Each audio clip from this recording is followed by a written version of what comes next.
So, hi and good day to everyone. We are the Group 5 and we're going to discuss with you social stratification. So, let's get it on right away. Is that okay? Okay. So, let us define first the word social and then the word stratification. Bago natin pagsamahin na maging social stratification, intindihin muna natin kung ano yung dalawang word na yan. Okay? So, according to Oxford Languages 2020, social is relating to society or organization. So, pag sinabing social, ito yung lipunang ginagalawan natin or yung pangkat na kinabibilangan natin dun sa lipunang ginagalawan natin. So, kung tayo ay belong sa society at sa mga groups na kinabibilangan din ng society, then we are considered social person or social individual. Okay? Next, stratification. So, according again to Oxford Languages 2020, stratification is the arrangement of classification of something into different groups. So, stratification means kapag ka may hinahati-hati kang isang bagay or something. Ito yung kunwaring may in-organize ka, may hinihiwalay ka from the others. That is stratification. Now, pagsamahin natin yung social and then stratification to form the social stratification, which is the main idea of this discussion. Okay, so according to Cole 2020, social stratification is the way people are ranked and ordered in society. So, para mas maintindihan natin ito, ibibigay ko na lang na example ay yung kantang Tatsulok ni Bamboo. So, doon, sa mga lyrics na yon kung maiintindihan natin, meron dong tatlong klase or merong hierarchies na mababanggit. Dahil ikinla-classify yung pamumuhay ng tao sa mga poor, middle class, and then the higher-ups or yung mga mayayaman.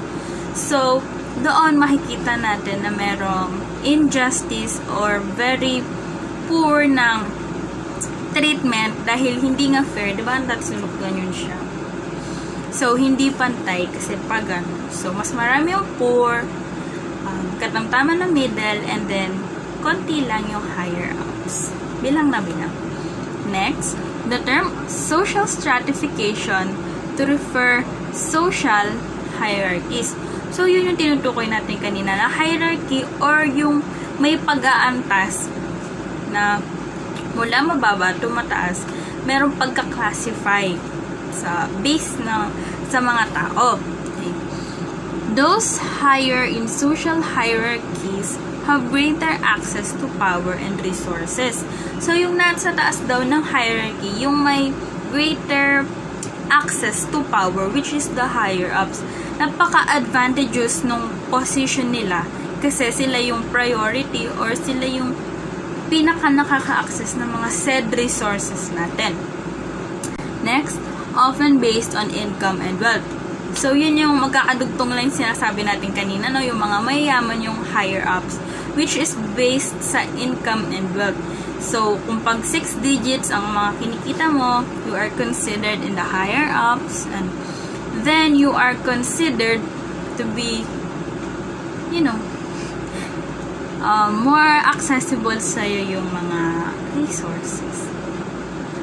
VIP, kung tawagin. Okay, so after natin ma-discuss ang social stratification, let us now proceed to the emergence of social stratification na kung saan ay i-discuss ng susunod nating tagapag-ulat. Halina at pakinggan natin ito sa kanya. So, ayun guys, sa ngayon naman, ang i-discuss natin is theories of social stratification. So, meron tayong dalawa. Yung una is yung structural functionalism and yung conflict theory. So, dun muna tayo sa una. Dun naman, sinasabi sa structural functionalism na it plays a vital role in a society. And according to Davis and Moore, social stratification is more beneficial consequences for sa isang society, ganyan. And dito sa theory na to, sinasabi na mas mataas dapat yung rewards and compensation na makukuha ng mga tao na may major role sa society natin, which is minsan hindi natin napapansin na sila pala yung merong mga major roles sa society natin. For example, street sweepers, ayan, hindi natin minsan namamaliit sila, ganyan, na ay tagalinis ka lang ng kalsada, ganun. Pero hindi natin namamalayan, hindi natin minsan na-analyze na sila pala yung may mga malalaking role. Ayan, kasi kung wala sila, sino maglilinis ng kapaligiran natin, di ba? Yung mga office workers din, ganon. After nila mag-work, maglilinis sila ng kalsada. Di ba hindi? Hindi natin napapansin na yung work nila is mahirap din talaga. So, dapat nabibigyan din talaga sila ng right compensation and rewards dun sa ginagawa nila. And hindi lang sila basta kasi naglilinis. Ano din yun parang for safety din, cleanliness, para sa mga tao sa kapaligiran. Kasi 'di ba kapag marumi, mas madali tayong makakuha ng mga kung ano-anong sakit, which is dahil sa kanila napapanatili yung kalinisan. Ayan, minsan nga sa air pa yung mga fresh air na dahil sa malinis na surroundings natin. And then meron akong alam na country na ito talaga implemented sa kanila sa Canada. Ayun. Alam naman natin na minsan 'di ba sinasabi na, mamasukan ka na lang na ganito sa Canada, ganyan-ganyan. Kasi, dun sa country na yun, mas mataas yung rewards and compensation nila na binibigay. Doon sa may mga mahihirap talaga yung work. Meron akong kilala na ang work niya is tagalinis lang sa CR. Yung taga-kuskus lang ng bawal, ganyan. Pero malaki yung sweldo niya. Bakit? Kasi mahirap yung ginagawa nila. Mas mataas yung, parang sa kanila, mas mataas yung respeto, mas mataas yung binibigay nilang mga rewards or yung sahod dun sa mga talagang mahihirap yung work kesa dun sa mga nag-office work. Not to brag, pero yun talaga yung reality sa kanila. Na mas binibigyan nila ng pansin yung mga mahihirap yung trabaho. Ayan. And then, yung next naman sa conflict theory, dito naman, na sinasabi dito na nagkakaroon ng dysfunction sa society kasi dahil dito nagkakaroon ng parang winners and losers. Yun, parang nadidiscriminate yung mga mahihirap, ganyan. And mas malaki yung opportunity na nabibigay doon sa mga mayayaman because mas malaki yung resources nila. Mas madami silang pwedeng gawin, ganyan na halimbawa, kaya nilang pumasok sa ganito, kaya nilang makakuha ng ganito kasi meron silang source. Hindi katulad ng mga mahihirap na minsan hirap pumasok sa trabaho kasi ganito lang yung natapos, hindi kasi kinaya mag-aral, ganyan. O kaya naman, kailangan niyang kumayod ng ganito para lang may maipakain sa family niya, ganun. Hindi katulad nung sa mga mayayaman na they can get what they want. Kasi marami silang mga pagkukunan. Ganun. And, eto namang theory to is, ang gumawa nito is si Karl Marx and si Max Weber. So, ayun, dito sa conflict theory, dito parang mas nade-determine yung winners and losers. Dahil sa, dinedetermine kasi dito yung mayaman and then yung mahirap. So, ayun lang naman siya. Yun yung dalawang theory na umiikot sa social stratification. Yun lang. Thank you! So, ang susunod naman po ay ang emergence of social stratification, kung saan paano nga ba lumitaw, umusbong at na-originate ang stratification. Una, according kay Ludwig Gamplowicz, isang Polish sociologist and sa isang American theoretical thesis and professor na si Julius Robert Oppenheimer and sa ibang sociologists, ayon sa kanila, isang malaking struggle and difficulty na malaman nila na ang naging origin ng stratification is yung pananakop ng isang grupo sa iba pang grupo, na sinundan naman ng pananaw ni Douglas Cecil North, isang American economist, na kinoconsider niya yung conquest of one group by another group or yung pananakop ng isang grupo sa iba pang grupo, na ito daw ay highly conducive to the appearance of privilege. Ito daw ay naging isang kaaya-ayang naging dahilan para sa pagkakaroon ng privileges ng bawat tao. And third one, according naman sa kay Petrim Alexandrovich Sokorin, isang Russian-American sociologist and political activist. According sa kanya, hindi siya sang-ayon dun sa pananaw ng sociologist dun sa mga naunang sociologist. Hindi daw siya agree doon. Dahil para sa kanya, mas pinahalaga niya yung hidwaan bilang dahilan para umusbong lalo ang stratification. And according din sa kanya, ang stratification daw ay nakikita na society. Parang hindi na unique sa isang society ang stratification. Kundi, hindi lang natin napapansin na ang stratification pala ay umuusbong na, bago pa pala umusbong ang stratification, nakikita na yun, nangyayari na pala yun, hindi lang napapansin ng bawat tao. And sabi nga rin nila, according sa kanya, iniugnay niya yung social stratification sa inherited individuals or pagkakaiba-iba ng inherited individual differences or yung pagkakaiba-iba ng individual and difference sa environmental condition. So, sa kanya din yung racial differences. Kung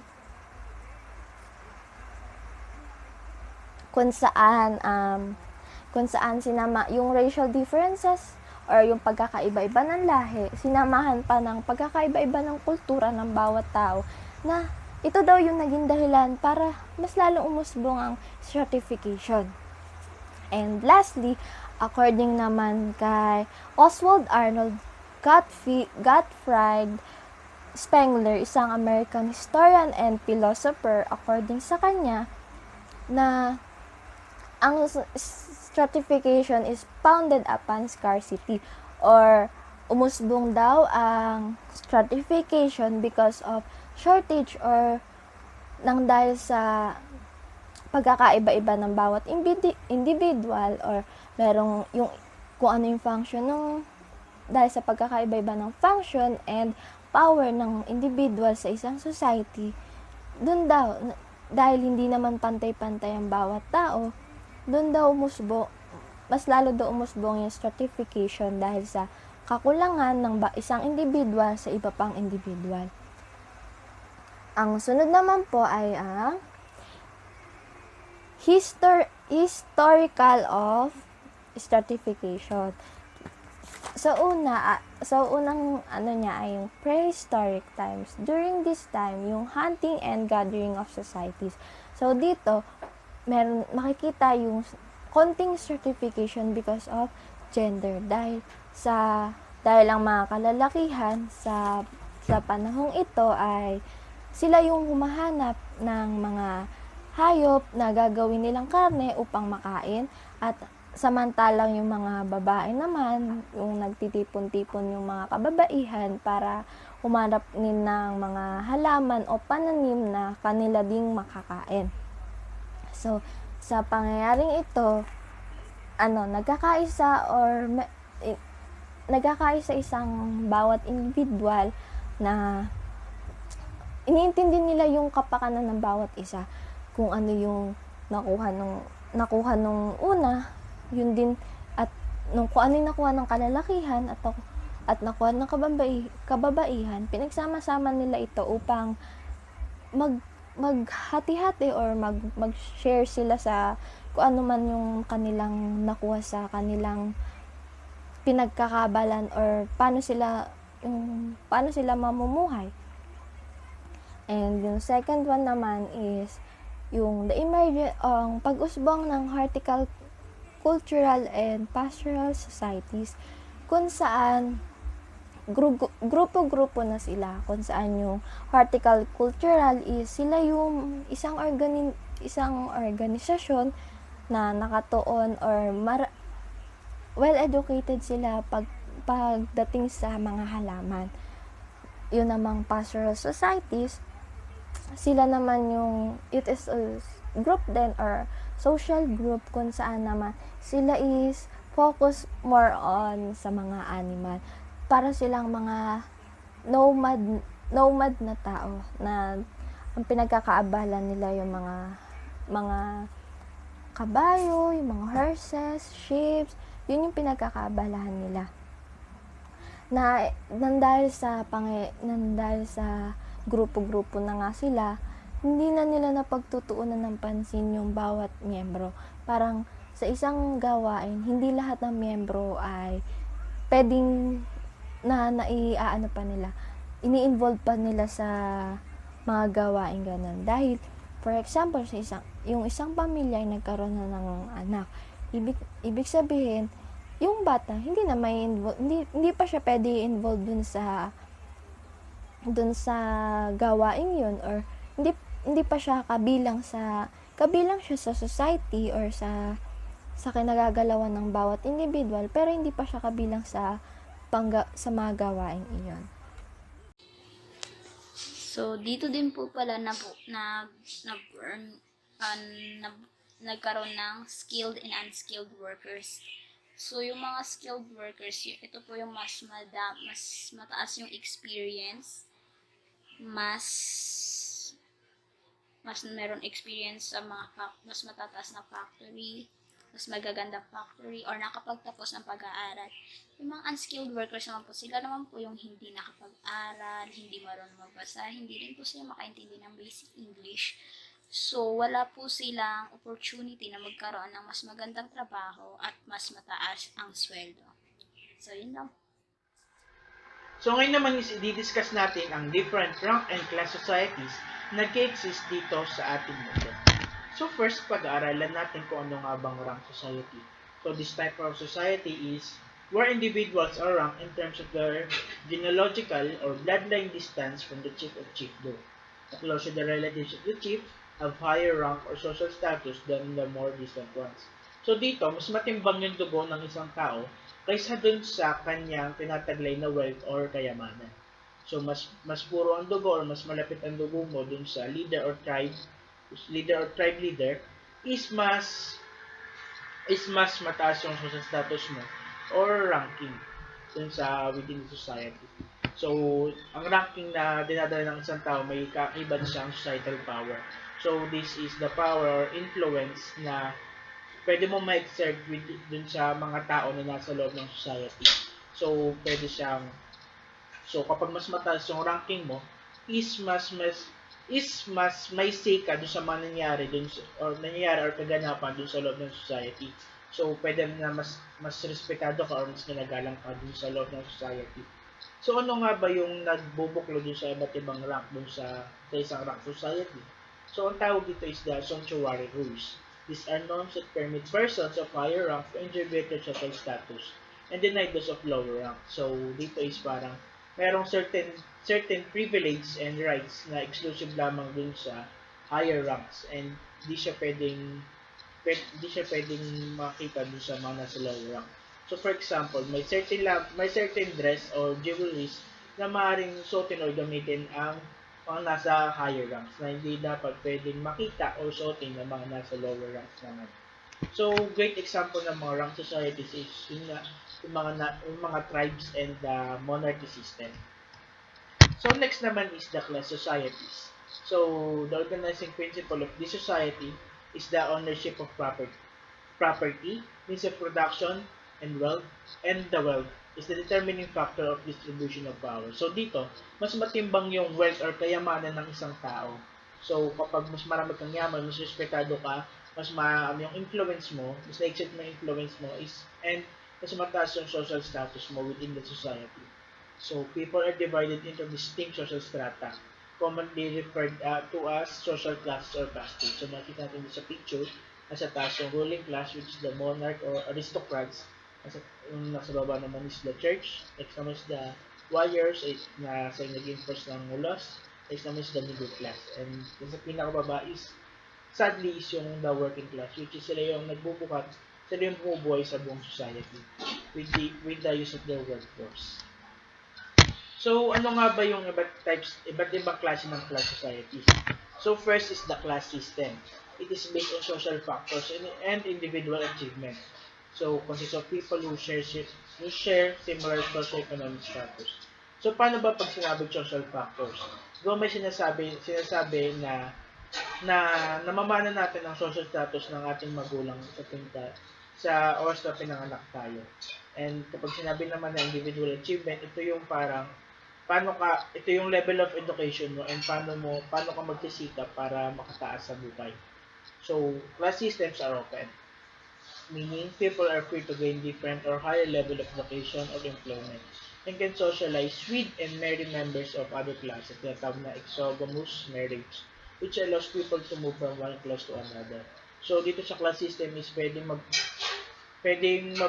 mabago yung social status mo within your life. Yun nga, pwedeng kung ayos yung level of education mo, kung ayos mo, magsisikap ka, dun sa makakuha mong trabaho kapag mas maganda yung trabaho mo, hindi mas maganda yung social status mo. And yun nga, dun sa kapag nakapangasawa ka ng mas mataas na social status sa'yo, is mas tataas din yung social status mo for sure. So, a great example nito is yung sa case nila Prince Harry and Kate Middleton sa UK, dun sa British monarchy. So, si Kate Middleton is parang kinoconsider siya as a commoner and nagpasal sila na yung Prince Harry is biglang tumaas yung social status ni Kate Middleton na naging isa siyang British monarch bigla-bigla. So, ano nga bang iba't ibang social status or social class sa isang class system? So, first is the upper class. Ito yung tinatawag na the monarchy, the aristocrats, the elites, the ruling class. Sila yung mga naghaharing uri. So, sila yung may wields the greatest political power. Yun nga, mas marami silang, mas na-exert nila, yung power nila is ginagamit nila to exert influence within the government or within the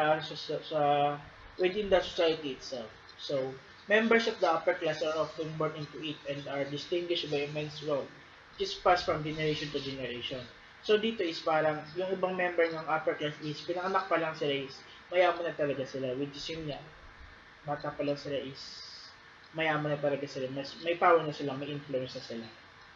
So, mostly, the elites who are numerical minority, which is, yun nga, binubuo lamang ng 2% ng population ang mga upper class. So, they control the strategic resources that sustain life. So, for example, water, food, shelter, and all, and electricity, and etc. So, parang dito nga, dahil mga upper class, pwede rin silang consider na sila din yung head ng mga multinational corporation. Yun nga, na-exploit nila yung different natural resources para to profit money. So, makikita na natin dito, the upper class is yung yung mga nakaraang panahon is yung mga the monarchies and the aristocrats. Ngayon naman is yung pamilya ng mga multinational corporations. So, next is the middle class. So, sila yung tinatawag na white collar sector.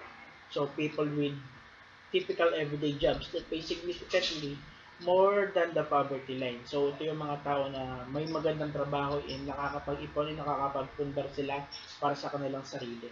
Fall socio-economically between the lower and upper classes. So, sometimes referred to as petite bourgeoisie. So, bakit petite bourgeoisie? Kasi, yung nag-fall din under the middle class, yung mga small-time business owner and managers. So, maging natin dito sa middle class sila is, yung nga, the white collar sector is yung mostly mga trabaho is nasa loob ng office.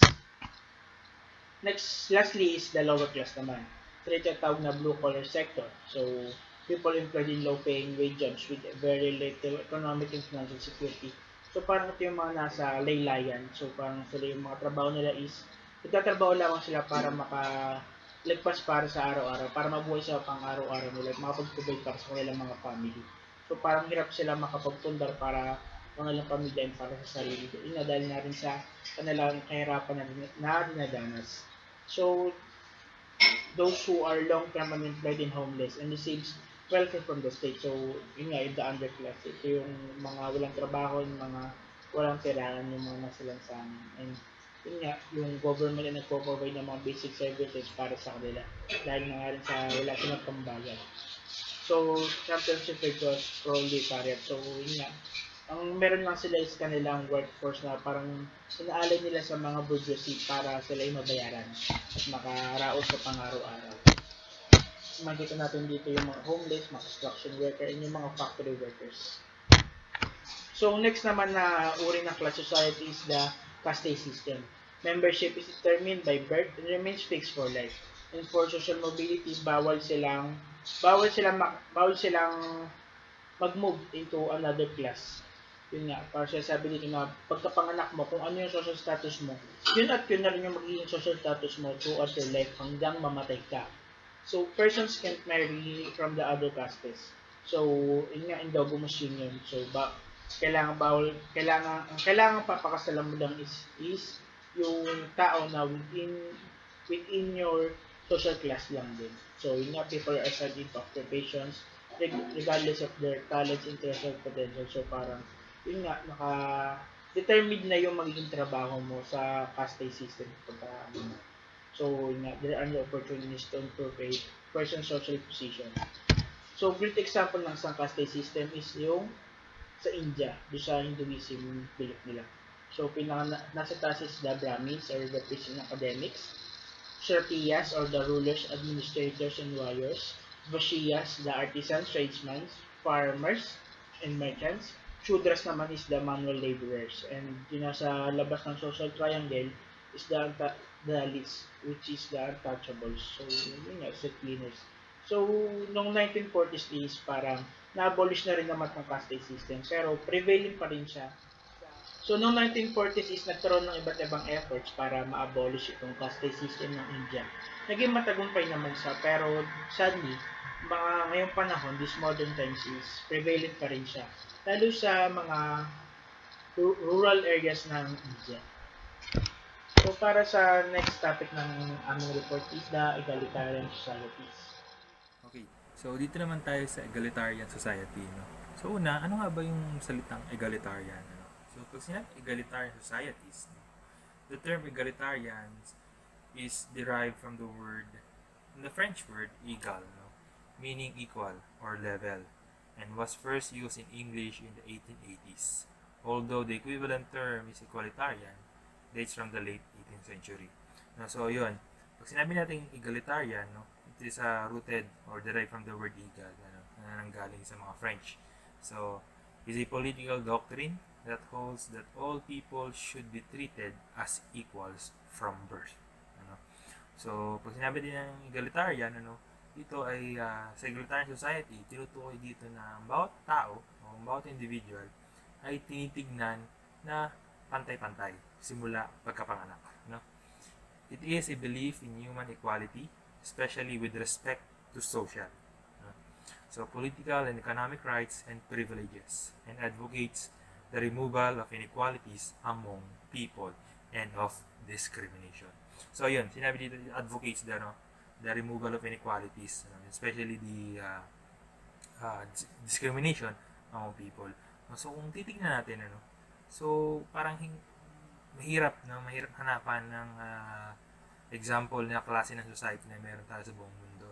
Kasi halimbawa sa Amerika, there is a lot of discrimination sa kanila, especially between white people and black Americans. So doon pa lamang hindi natin makikita agad na egalitarian society. So hindi agad, even the Philippines.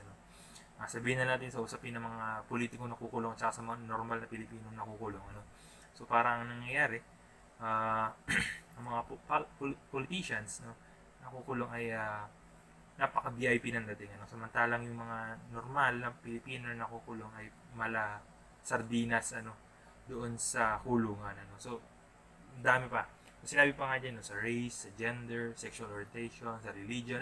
Especially sa religion, yung nangyayari ngayon sa France na sinasabi na pinasok sila ng terorista at ang mga Catholic o mga Christian sa kanila. Kaya isa-isa na tinutugi. So may mga cases, may mga balita na yung ilan sa mga yun ay pinugutan, ganyan, pinatay. So yun. And marami pang iba. Okay, so yun nga. Ito pa. For example, the United States Declaration of Independence of 1776 includes a kind of moral and legal egalitarianism in its assertion that all men are created equal and therefore that each person is to be treated equally under the law. Ano? So kung titignan ulit natin, sinabi doon na that all men are created equal. No? So ito yung assertion nila ng legal egalitarianism. No?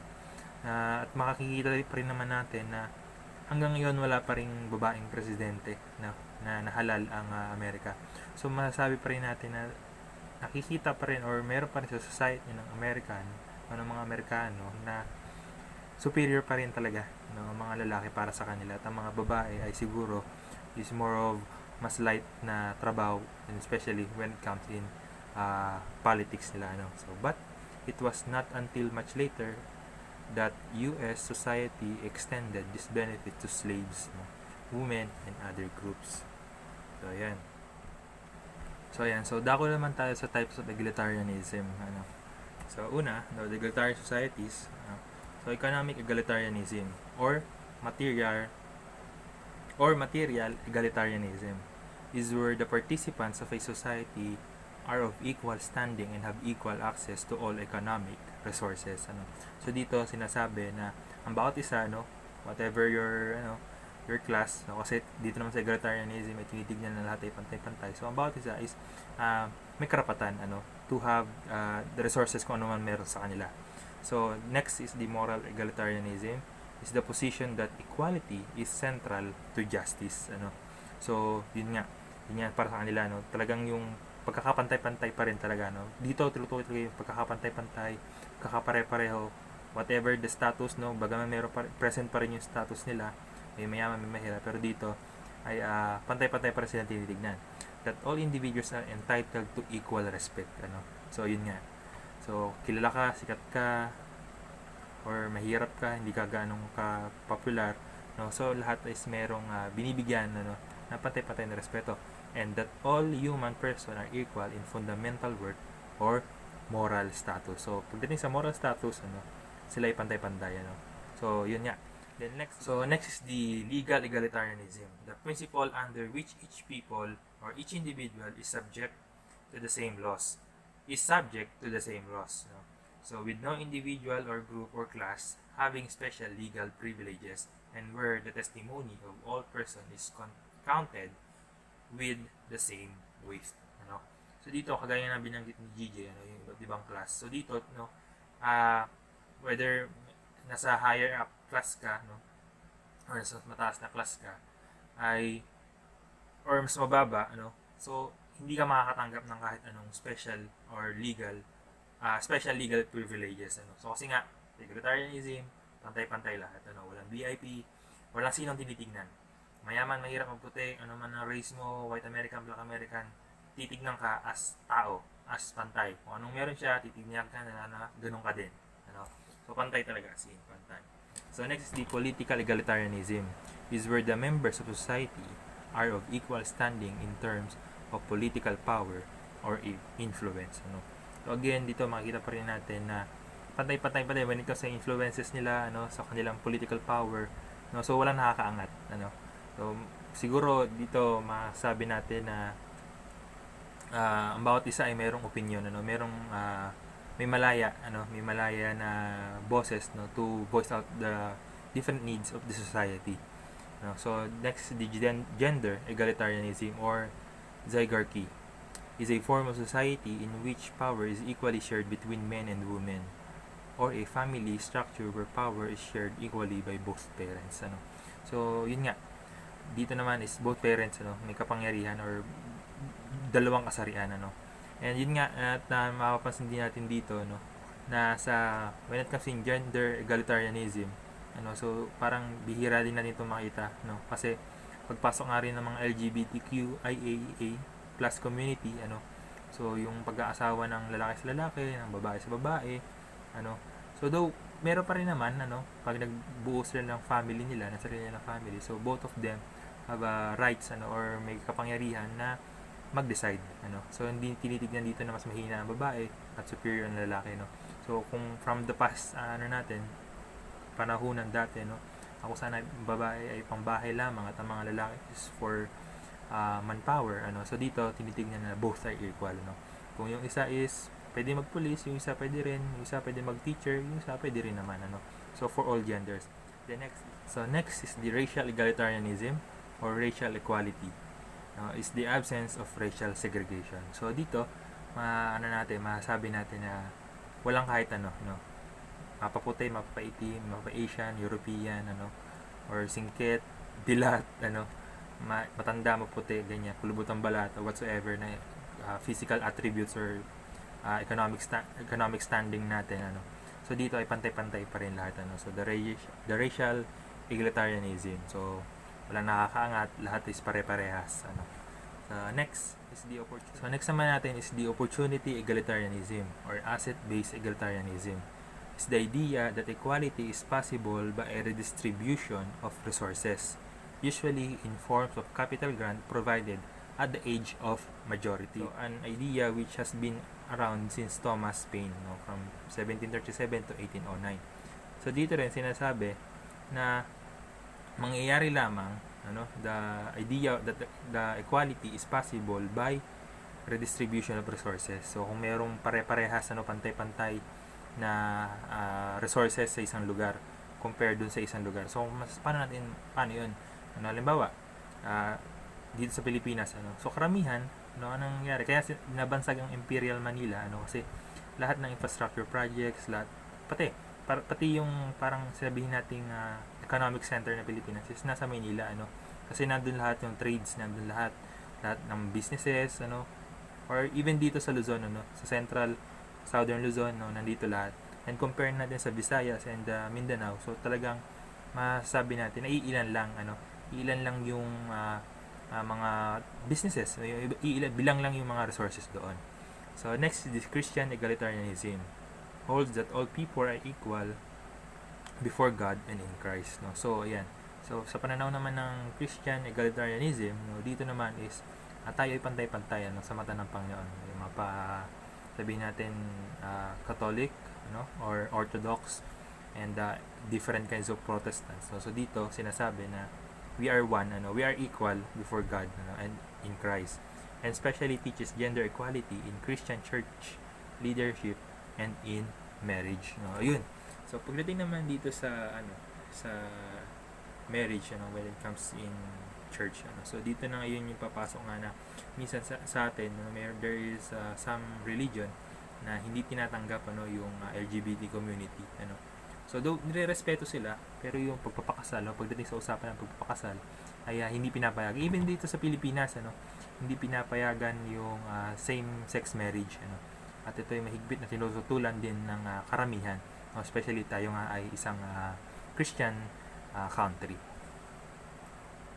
So ayun, the main idea lamang ng egalitarian society, so ng egalitarianism is ang bawat isa is pantay-pantay, ano, kahit sa mapa political, moral, economic, no, gender and racial, lahat pantay-pantay sa opportunity, sa religion, ano, sa kahit anumang aspect, ano, dito ang lahat ng tao, lahat ng individual ay pantay-pantay. So yun lamang, at maraming salamat po. So, ayun, gusto ko lamang i-share ang natutunan ko sa discussion na ito. Nalaman ko kung ano nga ba yung talagang social stratification. Kasi parang naririnig na natin ito dati pa. Ngayon, mas na-enlighten pa tayo tungkol sa report na ito. At kung bakit ito nagsisimula at paano kaya natin ito ma-resolve? Never-ending na ba ito? Ito, napakagandang enlightenment ng report natin na ito. Kasi hindi lang siya tungkol sa society, kundi tungkol din siya sa sarili mo. Na kung paano mo ba i-classify yung sarili mo sa social stratification. But better yet, nawala na lang social stratification para makamit ng lahat yung equality, also the equity, ano, para lahat ay may pagkakapantay-pantay. So, yun lang naman ang share ko na pinakatumatak talaga sa akin. Naway may natutunan kayo sa aming report. Good day to everyone. Keep